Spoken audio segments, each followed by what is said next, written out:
Halo semuanya, berjumpa kembali dengan saya Nuraini Fitri. Kali ini kita akan bahas tentang sifat koligatif larutan. Tahukah kalian apa itu sifat koligatif larutan? Jadi, sifat koligatif larutan adalah suatu sifat larutan yang tergantung pada jumlah partikel zat terlarut dan tidak tergantung pada sifat zat terlarut tersebut.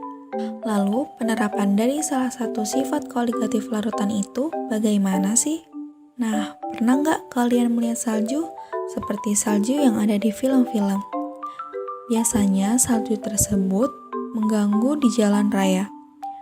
Untuk mencairkan salju tersebut, biasanya menggunakan garam. Jadi, mencairkan salju di jalan raya merupakan salah satu contoh penerapan sifat koligatif larutan, yaitu penurunan titik beku larutan. Sifat koligatif larutan terdiri dari penurunan tekanan uap, kenaikan titik didih, penurunan titik beku, dan tekanan osmotik. Sifat koligatif larutan terbagi menjadi dua, yaitu elektrolit dan non-elektrolit. Dalam larutan elektrolit, memiliki kekuatan untuk menghantarkan arus listrik.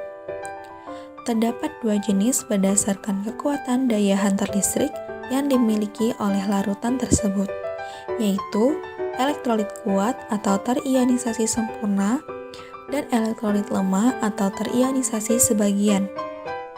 Larutan elektrolit kuat bisa dapat berasal dari asam kuat seperti asam klorida, asam nitrat, asam sulfat, dan asam perklorat. Kemudian bisa berasal dari basa kuat seperti natrium hidroksida, kalium hidroksida, kalsium hidroksida, dan barium hidroksida. Selanjutnya, dapat berasal dari garam mudah larut, seperti natrium klorida, kalium nitrat, dan natrium sulfat. Larutan elektrolit lemah dapat berasal dari asam lemah seperti asam klorida, asam asetat, asam fosfat, dan asam karbonat. Kemudian, dari basa lemah seperti amonia, amonium hidroksida, perak hidroksida, dan besi 3 hidroksida. Selanjutnya, dari garam sukar larut seperti perak klorida, barium kromat, dan timbal 2 iodida. Untuk sifat koligatif larutan non-elektrolit tidak memiliki kekuatan untuk menghantarkan arus listrik atau tidak terionisasi. Larutan non-elektrolit bisa berasal dari urea, metanol, sukrosa, glukosa, aseton, dan maltosa. Pertama, kita akan membahas tentang sifat koligatif larutan non-elektrolit. Sifat koligatif larutan yang pertama yaitu penurunan tekanan uap, atau bisa disimbolkan dengan delta P. Seorang ahli kimia yang berasal dari Prancis mengatakan besarnya tekanan uap larutan sebanding dengan fraksi mol pelarut dalam larutan. Hal ini dikenal dengan hukum Raoult. Secara matematis dapat dinyatakan dengan P sama dengan P0 dikali XP. Dengan demikian, penurunan tekanan uap larutan dapat dirumuskan dengan delta P sama dengan P0 dikurang P. Jika rumus P dimasukkan dalam persamaan kedua, kita akan mendapatkan persamaan ketiga, yaitu delta P sama dengan P0 dikali XT. Sifat koligatif larutan selanjutnya yaitu kenaikan titik didih, atau dapat dilambangkan dengan delta TB. Proses terjadinya pendidihan diawali ketika kita mulai memanaskan sebuah zat. Misalnya, saat kita memanaskan air, partikel-partikel air akan saling berpisah membentuk uap air. Proses ini mengakibatkan kenaikan tekanan zat cair.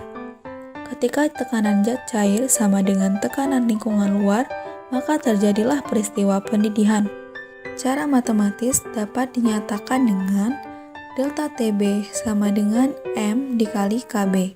Atau jika rumus molalitas kita masukkan ke dalam rumus, maka dapat ditulis dengan delta TB sama dengan gram terlarut per mR dikali 1000 per gram pelarut dikali KB. Untuk mencari titik didih larutan, dapat menggunakan rumus TB sama dengan TB0 ditambah delta TB. Sifat koligatif selanjutnya yaitu penurunan titik beku atau dapat disimbolkan dengan delta TF. Misalkan terdapat air murni dan air ditambah zat terlarut. Jika dibekukan bersama, air akan membeku pada suhu 0 derajat Celcius. Sedangkan air ditambah dengan zat terlarut membeku pada suhu kurang dari 0 derajat Celcius. Hal ini dikarenakan adanya zat terlarut akan menurunkan tekanan uap jenuh larutan. Dengan adanya penurunan itu, maka mengakibatkan penurunan titik beku larutan. Secara matematis, dapat dinyatakan dengan delta TF sama dengan M dikali KF.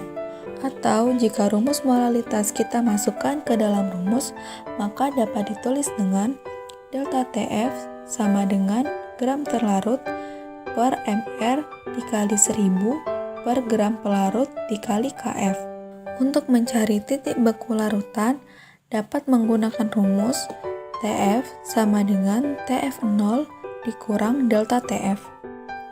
Sifat koligatif larutan yang terakhir yaitu tekanan osmotik atau dapat disimbolkan dengan P. Osmosis terjadi karena perpindahan partikel pelarut dari larutan yang lebih encer ke larutan yang lebih pekat melalui membran semipermeabel.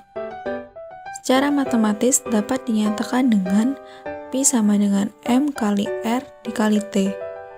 Atau jika rumus molaritas kita masukkan ke dalam rumus, maka dapat dituliskan dengan P sama dengan gram terlarut per mR dikali 1000 per mililiter dikali R dan dikali T. Selanjutnya kita akan bahas tentang sifat koligatif larutan elektrolit.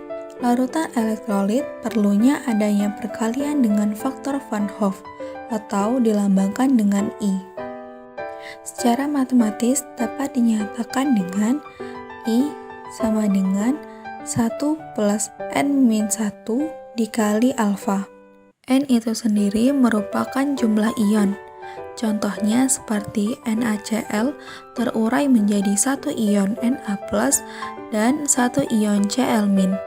Maka jumlah ion yang terdapat yaitu 2. Kemudian ada CaCl2 terurai menjadi 1 ion Ca2+ ditambah 2 ion Cl-. Maka jumlah ionnya menjadi 3. Selanjutnya ada FeOH3 terurai menjadi 1 ion Fe3+ dan 3 OH-. Maka jumlah ionnya tersebut menjadi 4. Sedangkan alfa merupakan derajat ionisasi. Untuk elektrolit kuat, derajat ionisasinya sama dengan 1. Elektrolit lemah, derajat ionisasinya antara 0 sampai 1. Kemudian, derajat ionisasi untuk non-elektrolit sama dengan 0. Untuk rumus-rumus dari sifat koligatif larutan elektrolit berbeda dengan non-elektrolit. Untuk penurunan tekanan uap yaitu P sama dengan P0 dikali XP dan delta P sama dengan P0 dikali XT. Jika kita jabarkan fraksi molnya, maka pada bagian mol terlarut perlu dikalikan faktor Van Hoff atau I. Sedangkan untuk kenaikan titik didih, penurunan titik beku, dan tekanan osmotik, rumus-rumus tersebut perlu kita kalikan dengan faktor Van Hoff atau I juga. Jadi bagaimana? Apakah kalian sudah mengerti? Jika sudah mengerti, terima kasih sudah menyimak dengan baik. Sampai berjumpa kembali dengan konten selanjutnya.